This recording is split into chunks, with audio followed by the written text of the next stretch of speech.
اعوذ باللہ من الشیطان الرجیم پناہ مانگتا ہوں میں اللہ کی شیطان مردود سے۔ وَيَسْتَفْتُونَكَ فِي النِّسَاءِ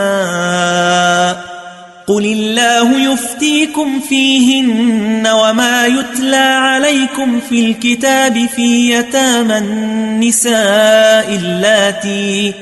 اللَّاتِي لَا تُؤْتُونَهُنَّ مَا كُتِبَ لَهُنَّ وَتَرْغَبُونَ أَن تَنكِحُوهُنَّ والمستضعفين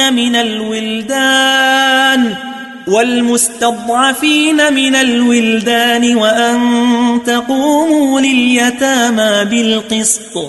وما تفعلوا من خير فإن الله كان به عليما۔ اے پیغمبر،